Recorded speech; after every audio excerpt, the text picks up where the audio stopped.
It's not Megatron we're talking about. This is a different character in Transformers called Megatronus, a much older robot and an original Prime. Sometimes he is only called the Fallen. You see him in different Transformers shows and books, but the different Megatronuses share the same basic story. That being, Megatronus is a grim dark dude who falls in love with another bot named Solus. She loves him back, he's not a stalker. Then, either accidentally or intentionally, depending on the story, Megatronus kills his love by shooting her with the Requiem Blaster, an ultra-powerful gun.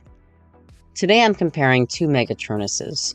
Why? Well, because Megatronus in one of the lore books, the Covenant of Primus, is written as a character you can empathize with. He's a tragic character. Then, there's a show called Robots in Disguise 2015 that is set in the same universe as that book. This show brings back Megatronus as a flat villain. It just really erases all the depth that he had. Of course we can speculate that the story writers for Robots in Disguise didn't know the lore book well, or didn't care much about it. Unfortunately, Robots in Disguise 2015 is meant to be a sequel to Transformers Prime, and the show does reference Transformers Prime and brings back characters from it. I think the show wanted to be its own thing, but only remembered now and then that it was connected to something else. It would have been far better as a standalone show. Maybe that's just how we should see it. As I am about to demonstrate, it really botched the original story of Megatronus in Transformers Prime's lore book. See for yourself which story was better. In the Covenant of Primus, 13 robots are created by a demigod named Primus. They are the original 13 Primes. Their purpose was to defeat the evil brother of the demigod, Unicron, and stop him from destroying all life in the universe. Megatronus is one of the original 13, number 12. When Unicron is defeated, the Primes return to their home planet and start building lives for themselves. They create, they study, but then they start breaking apart when a dangerous notion enters their minds. Please see my past videos summarizing chapters 1 to 3 of the Covenant of Primus for far more detail. The first Primes start believing that the earlier their number, the closer they are to their good holy creator. The later their number, the less good they are, and the more evil they are, like Unicron. And so Primes 1, 2, and 3 especially start treating those like Megatronus, number 12, as evil. His appearance does not help him. They are suspicious and rude to him, causing him to become resentful. However, the fourth Prime, Solus, treats him with kindness and creates presents for him. Megatronus feels happy and loved, and so he falls for her. However, the other Primes continue to mistreat the Primes of later numbers. Megatronus bands together with the other mistreated Primes. Together they start a project in their own boredom of creating mechanical animals, some harmless, others more dangerous. When the later Primes are discovered creating this farm, the earlier Primes disapprove and see this as evidence of their unicronic evil. The Primes take a vote to end their project, and Solus votes against the animal farm too. Megatronus feels betrayed, and that Solus really does see the later Primes as bad. He even feels that Solus has been spying on him, but this is due to manipulation from the 11th Prime, Loki, Liege Maximo. Perhaps from jealousy, Liege Maximo encourages strife between the partners. Megatronus starts getting upset that Solus will not give him armor and even asks for him to return the blaster she gave him. Megatronus is hurt that she does not trust him like the other Primes, though this is not true. They have a fight, and in that fight, Megatronus kills her pet, which was really a spy camera Liege Maximo created. But Solus loved the creature, and comes at Megatronus with her hammer. He reflexively shoots her by mistake. Of course, chaos ensues among the 13 Primes once they all realize one of them has been killed. They even realize Liege Maximo's deception, and he dies in a fight among the Primes. But Megatronus is not executed. When the Primes found him after Solus' death, he was drowning in grief. He joins the Primes for a funeral, and after, Megatronus self-exiles himself. Megatronus vows to become a better person, and that he'll go out into the universe and use his strength for good. The other Primes wish him well and give him a spaceship so that he may leave. Megatronus had been manipulated and hurt, had made a huge regrettable mistake, and had lost the best person in his life. He leaves everyone he knew behind to begin his own soul-searching journey. Despite everything the early primes had told him, he doesn't want to feel like a monster. He wants so badly to be good. He wants to make his dead love proud. Now that is a complicated tale of emotions and events. You are left perhaps angry at Megatronus' mistake, but you cannot see him as pure evil. On the other hand, Robots in Disguise 2015 writes the character as evil.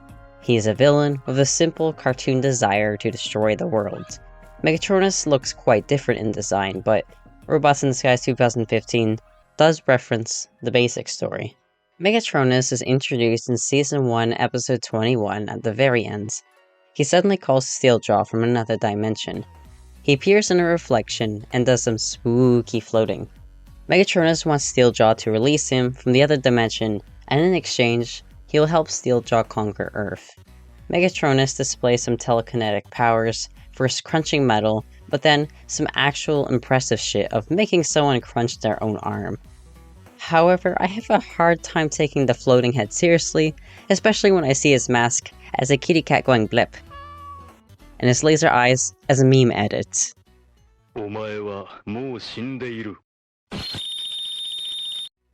At this point, I'm wondering why Megatronus waited so long to ask someone for help, and why it ended up being Steeljaw. Could have asked for help on Cybertron, could have worked with the Lord of the Decepticons himself, who named himself after Megatronus. Instead, he chose the funky animals. At the end of episode 25, Megatronus comes through the portal into our dimension. Drift doesn't know who he is. This is a brief summary of Megatronus' entire story. Fix it. Is this Megatronus also known by the name Megatron? No. Megatron named himself after Megatronus. Megatronus was one of the original primes, but he turned on his brethren, destroying Solus Prime. So, as you can see, it's extremely simplified. Megatronus killed Solus because, I don't know, and then was imprisoned by the other primes in an alternate dimension. For some reason, Megatronus claims that Earth is to blame for his humiliation, although everything that happened between the primes was on Cybertron, and before Earth was a thing. If Megatronus is blaming Unicron, said to be in the core of Earth, then still, Earth wasn't even around when he got imprisoned. Both Earth and Cybertron played a role in my humiliating exile, and both shall not pay. Megatronus also claims that he had been granted additional power, although he didn't really pull it out when he was fighting. I had to double check the show to see if he loses the powers, because I was surprised that he didn't use them more. I was wondering why, if he could crush metal or control people, he didn't make them crush their own necks. Heck, it's not even clear how he got these powers. He certainly didn't have them in the Covenant of Primus. I too have been granted additional power from a source far greater than the Prime. While I'm ranting, that whole first Decepticon thing doesn't make sense at all. If you know anything about how the Decepticons came to be in this continuity, it was just an uprising against classist oppression way after Megatronus' time. Megatronus wasn't there at all. There was no first Decepticon unless you count the actual Megatron as it. The Decepticons were slaves, and other oppressed groups of Cybertronians. Megatron started that movement, not Megatronus. I think the writers were just referencing something like Transformers Revenge of the Fallen, which has a totally different lore. Our Megatronus here was from an ancient time, and not present for the formation of the Decepticons. Really, how the hell did he get a Decepticon symbol? Megatronus' ability to summon the sparks of Unicron and Primus is just... what? How? But his plan is to bring the spark of Unicron and Primus together to destroy both planets in the process. This staff will first extract what remains of the anti-spark from Unicron, lying dormant at the Earth's core. Then I will summon the Allspark from Cybertron and bring the two together. He just really hates both planets for some reason instead of the primes that imprisoned him. That's why I said it was like the classic cartoon villain motivation. It's just so basic. And hey, of course I wouldn't be ranting like this if the show wasn't connected to that book or Transformers Prime, but they painfully reference the previous work in the 3 episodes Megatronus is in, such as Unicron being in the core of the Earth, the plot of Transformers Prime's Season 1 finale. If Robots in Disguise 2015 was a standalone show, I would still find this villain story really plain and cliché. The whole story could have been improved if they had stretched out Megatronus' introduction. He only appears for about 2 minutes out of nowhere at the end of episode 21. Then he's dropped on us as a great evil for the Season 1 finale. Building up a threat always makes a richer story. The audience barely knows anything about Megatronus. Robots in Disguise rushes his backstory.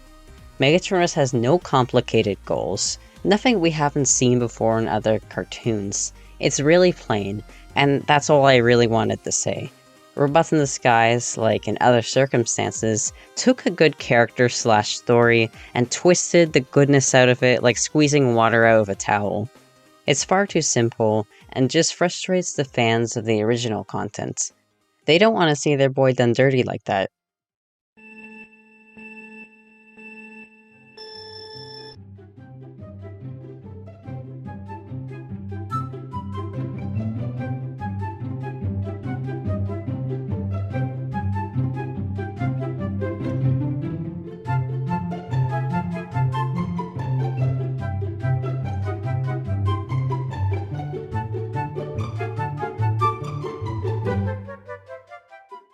If you want to see more in-depth criticism of other aspects of the show, check out my analysis on Optimus.